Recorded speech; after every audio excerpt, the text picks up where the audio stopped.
श्रीनाथ जी, गुरु गोरखनाथ जी के चरणों में आदेश आदेश आदेश। महामाई महाकाली भैरव बाबा भगवान दत्तात्रेय जी, नवनाथ 84 सिद्धों के चरणों में आदेश आदेश आदेश। अलख निरंजन, हर हर महादेव।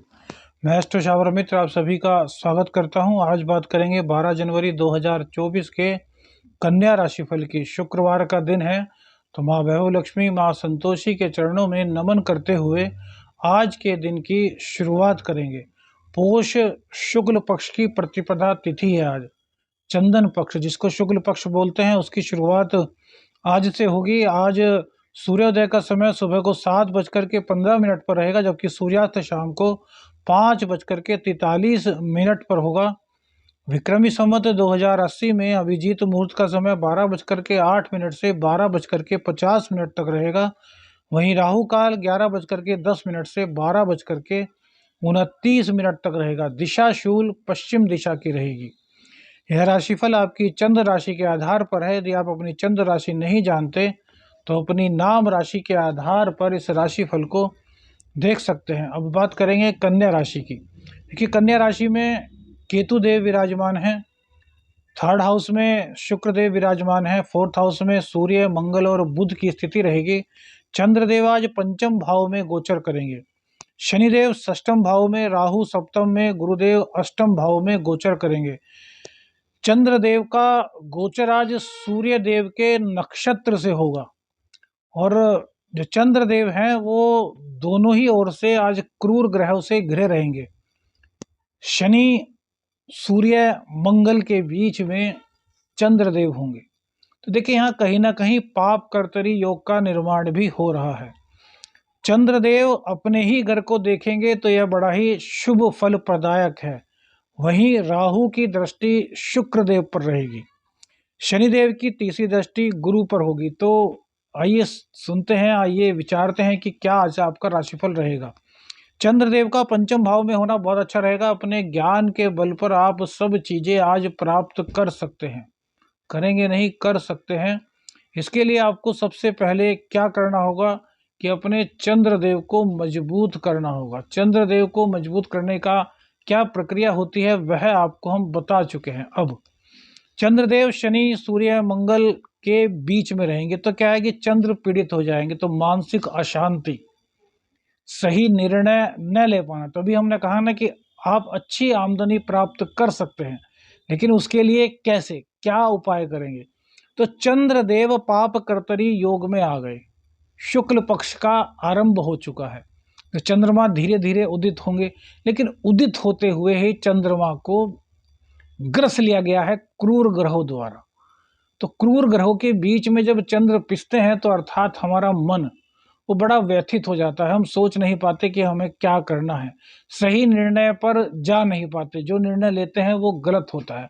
तो हम कहेंगे कि भैया आज आप कोई भी ऐसा निर्णय मत लें जिसके दूरगामी परिणाम काफ़ी गलत हों। अब दूरगामी के बजाय क्या अल्पगामी निर्णय ले सकते हैं? तो नहीं भैया, उसमें भी अल्पगामी निर्णय में भी आपको जल्दबाजी नहीं करनी, क्योंकि आज 80% तक चांसेस हैं कि आपके निर्णय गलत होंगे। चाहे वो प्रेम संबंध से संबंधित हो, चाहे वो शिक्षा से संबंधित हो, चाहे अपने ज्ञान द्वारा अर्निंग करने से संबंधित हो, इन सभी पक्षों को आप बहुत गंभीरता के साथ सोचें, निर्णय पर मत पहुंचे। निर्णय पर पहुंचने के लिए क्या करना है? देखिए, चंद्रदेव की दृष्टि जो है वो अपने ही घर पर है।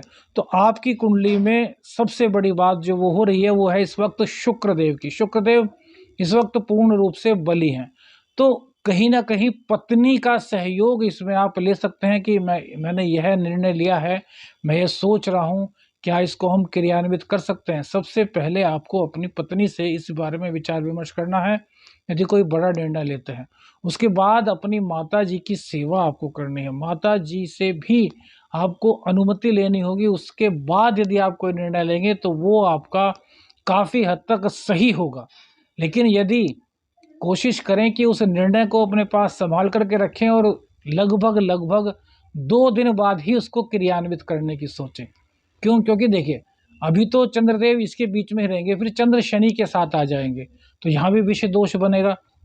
सप्तम में आ जाएंगे तो फिर वहाँ भी ग्रहण दोष बनेगा। जब अष्टम में आएंगे तो 2 दिन वो गए, 2 दिन वो गए, 2 दिन वो गए। यानी कि यदि बहुत ज़रूरी नहीं है, तो कम से कम 7 दिन के लिए किसी भी निर्णय पर आपको, मतलब किसी निर्णय को क्रियान्वित करने से पहले आपको सोचना होगा। और हम तो यही कहेंगे कि 7 दिन, लगभग 7 दिन बाद ही किसी भी निर्णय को आप क्रियान्वित करें तो आपके लिए शुभ स्थिति बनेगी। अब चंद्रदेव का पीड़ित होना कहीं न कहीं माँ के स्वास्थ्य को खराब करता है। आपके पेट संबंधी रोग यहाँ पर हो सकते हैं, उदर विकार आपको हो सकते हैं।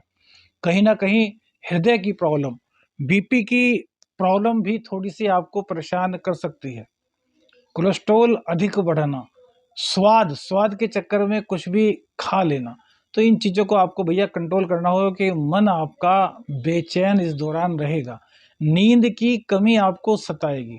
अल्कोहल के अधिक सेवन से आपको बचना होगा। अल्कोहल का अधिक सेवन, क्योंकि हम नहीं मानते कि अल्कोहल बुरा है। हमारे देवी देवताओं को, हमारे भगवान को जो चीज़ चढ़ती है वो बुरी नहीं हो सकती। यहाँ पर कोई बहस का मुद्दा नहीं है, कभी विस्तार से बताएंगे आपको। लेकिन यदि लिमिट में आप अल्कोहल लेते हैं थोड़ा सा, तो वो आपके लिए उचित है। अधिक मात्रा उसकी आपको नुकसान कर सकती है, क्योंकि राहु की दृष्टि आपके लगन पर है। ये आपको कहीं ना कहीं एडिक्शन, नशे का शिकार बना देगा। नशा आप ज़्यादा से ज़्यादा करने की सोचेंगे, क्योंकि राहु की दृष्टि सप्तम भाव पर है। तो यह चीज़ें आपको ध्यान रखनी है। अब बात करते हैं अर्निंग की। अर्निंग करने के लिए आपको माँ का आशीर्वाद लेना जरूरी है, भगवान शिव पर दुग्धाभिषेक करना जरूरी है, और इसके अलावा आपको शिव तांडव स्तोत्र का पाठ अवश्य ही करना चाहिए। आज शुक्रवार का दिन है, तो माँ वैभव लक्ष्मी का व्रत कीजिए।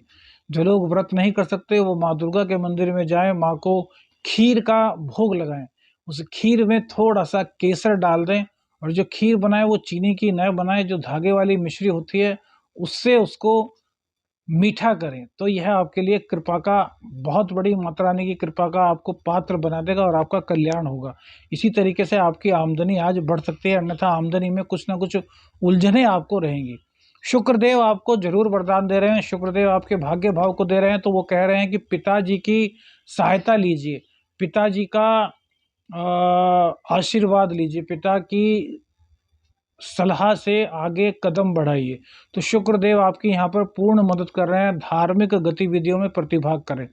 बहुत से लोगों ने, जो हमने पिछले राशिफल में बताया था कि आपके घर पर कुछ दिव्य शक्ति आ सकती है किसी भी रूप में, तो बहुत से लोगों ने हमें बताया कि उनके घर पर ऐसा हुआ, और वो लोग पूछ रहे हैं कि क्या जो हमारे घर आए थे वो वास्तव में दिव्य शक्ति थे। देखिए, इसकी पहचान दो ही तरीके से हो सकती है। अगर वो तृप्त होकर आपके घर से गए हैं, जो उन्होंने मांगा है वो आपने उनको दिया है, और वो तृप्त होकर के गए हैं, तो उनका आशीर्वाद जरूर फलीभूत होगा। इसका रिजल्ट आपको 1 महीने में मिल जाएगा। दूसरी बात, यदि वो वास्तव में दिव्य शक्ति थी जो आपके घर आई थी, तो उसकी पहचान एक दूसरे तरीके से भी कर सकते हैं कि जिस स्थान पर आपने उनको बैठाया होगा, वो खड़े हुए होंगे, उस स्थान पर लगभग 1 हफ्ता तक खुशबू बनी रहती है। लेकिन उस खुशबू को सूंघने के लिए आपका पूर्ण रूप से पुण्यशाली होना बहुत जरूरी है। यदि आप पुण्यशाली नहीं हैं, भक्ति में आप नहीं रमते, आप भक्ति नहीं करते, साधना नहीं करते, तो उस खुशबू को आप महसूस नहीं कर सकते।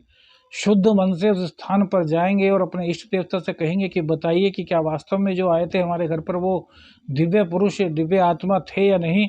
तो आपको खुशबू के द्वारा एहसास हो जाएगा। लेकिन उसके लिए आपका मन, वचन, कर्म से पवित्र होना बहुत आवश्यक है, क्योंकि पता नहीं किसके भाग से वो आपके घर पे आए थे। यह भी चीज़ होती है भैया, बहुत सारी चीज़ें एक में एक छुपी हुई होती हैं। कोई रास्ते में भी मिल सकते हैं, घर पे भी आ सकते हैं।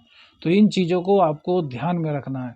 और जो हमने चरित्र को लेकर के पिछले 2 दिनों में बात बताई थी, उसमें से बहुत सारे लोगों ने हमें कहा है, और सबसे ज़्यादा संख्या विवाहित स्त्रियों की है, कि उनके साथ में इस तरह का हुआ है कि उनको अपने चरित्र के मामले में कहीं न कहीं दिक्कत का सामना करना पड़ा है। एक सज्जन का तो कमेंट्स भी आया कि हमारी बात सुनने के बाद भी उन्होंने ठोकर खाई। तो हमने उनसे यही कहा कि जब आपको पहले से पता था तो आपने ऐसा क्यों किया। तो देखिए, ग्रह कितने बलवान होते हैं कि यदि पहले से ही पता चल जाए, उसके बाद भी जो होना होता है वो हो ही जाता है। लेकिन वो रुक सकता है कब? जब हमारी आत्मा मजबूत हो। आत्मा कैसे मजबूत होगी? जब हम भक्ति के मार्ग पर चलें, सूर्य देव को मजबूत करें, क्योंकि सूर्य काल पुरुष की कुंडली में 5वां भाव सूर्य हमारी आत्मा का कारक होता है। और इसी के साथ साथ हमें अष्टम भाव यानी मंगल को भी जागृत करना पड़ता है, जिससे हमें पहले से एहसास हो जाता है कि क्या हमारे लिए बुरा है, क्या हमारे लिए अच्छा। तो पंचम और अष्टम दोनों भाव का एक्टिव होना बहुत जरूरी है किसी भी घटना का परिणाम जानने के लिए। तो इसलिए अपने दोनों भावों को मजबूत कीजिए, सूर्य देव को प्रसन्न कीजिए, मंगल देव को प्रसन्न कीजिए, आपको सभी पूर्वानुमान होने लगेंगे। अब सूर्य, मंगल और बुध आपके चतुर्थ स्थान में बैठे हुए हैं, तो यहाँ पर कहीं ना कहीं आपके सुखों में तो कमी हो रही है, लेकिन आपके व्यापार को बढ़ाएंगे। अब आप लोग कहेंगे कि अभी तो आपने कहा कि आमदनी को कम हो जाएगी। देखिए, आमदनी और व्यापार दोनों में अंतर है। आमदनी से मतलब है कि आज आपकी कितनी आमदनी होने वाली है। तो शुक्रदेव दैनिक आमदनी को कहीं ना कहीं आपकी बढ़ाएंगे, लेकिन चंद्रदेव का पीड़ित होना उसमें उलझन लाएगा। लेकिन व्यापार ना बढ़े ऐसा हो ही नहीं सकता। क्यों? क्योंकि सूर्य देव की दृष्टि आपके दशम भाव पर होगी, मंगल देव की दृष्टि आपके दशम भाव पर होगी। तो दोनों ही, और बुध की दृष्टि भी दशम भाव पर होगी, वो अपने घर को देखेंगे। सूर्य बुध का बुधादित्य योग आपके चतुर्थ भाव में बना हुआ है। तो सुखों को प्राप्त करने के लिए जिस व्यापार की आपको आवश्यकता है, उस व्यापार को आप बढ़ा सकते हैं। इसके लिए बुध को मजबूत करना। बुध कैसे मजबूत होगा? 6 मिनट हरी घास पर आप चलना शुरू कर दीजिए, सुबह नंगे पांव। दोपहर में भी चल सकते हैं, शाम को भी चल सकते हैं, लेकिन सुबह में चलते हैं सूर्योदय के 1 घंटे के अंदर, तो इसका फायदा कई गुना अधिक आपको मिलेगा। केतु देव की दृष्टि चंद्र पर पड़ रही है, पाप करते योग में तो है, वहीं केतु देव की दृष्टि भी चंद्र पर पड़ रही है। तो आप ज्यादा सोचेंगे, मन में आपके अलग अलग तरह के विचार आएंगे, मन में कुछ ना कुछ खिचड़ी आप पकाते रहेंगे, कुछ भी सोच जाएंगे, लेटेंगे नींद नहीं आएगी, लेकिन कुछ ना कुछ सोचते रहेंगे। हाँ, इतना जरूर है कि केतु देव हम बहुत शुभ ग्रह मानते हैं, क्योंकि धर्म की पताका जो है वो केतु ही है। तो केतु देव की जब दृष्टि, पंचम दृष्टि चंद्रमा पर पड़ेगी, तो कहीं ना कहीं आपको धार्मिकता की ओर जरूर ले जाएंगे। और यदि आप धार्मिकता के पथ पर चलते हैं, तो जितने भी दुर्योग हमने बताए हैं वो खत्म हो जाएंगे। क्यों? क्योंकि शुक्र देव आपके नवम भाव को देख रहे हैं, जो कि आपका धर्म का ही भाव है। तो इस प्रकार से आपका पूरा कुंडली का जो आज का राशिफल है, आज का जो दैनिक गोचर है, वो इसी बात पर निर्धारित है कि आप किस प्रकार से कितनी धार्मिक गतिविधियों में प्रतिभाग कर सकते हैं, कितना धर्म का आप साथ दे सकते हैं। श्री राम मंदिर का निर्माण भी हो रहा है, मंदिर में प्राण प्रतिष्ठा 22 तारीख को होगी। उसके लिए हम तो कहते हैं सबके सब मोहल्ले वाले आप मिल जाइए, जो भी लोग देखते हैं, और उस दिन सबके सब अपने अपने घरों पर 101 घी के दीपक जलाएं। यह आप कर सकते हैं, यह भी आपकी धार्मिक गतिविधि है। आप मोहल्ले में सब इकट्ठा होकर के भंडारा उस दिन कर सकते हैं, जब प्राण प्रतिष्ठा उस दिन रामलीला 550 साल की कैसे आजाद होंगे। तो इस तरह की धार्मिक गतिविधियों के लिए भी अपना रुझान उत्पन्न कीजिए। तो ये सब चीजें आपकी कुंडली में बहुत ज्यादा कल्याणप्रद पैदा होंगी। एक वीडियो हमने बनाई है, जल्द ही पब्लिश आपको की जाएगी। उसमें हम आपको कन्या राशि की सक्सेस की 2 की बताएंगे। उन 2 की को यदि आप जान लेते हैं, तो आपका भाग्य उज्जवल ही उज्जवल होगा। आदेश आदेश अलख निरंजन। हर हर महादेव।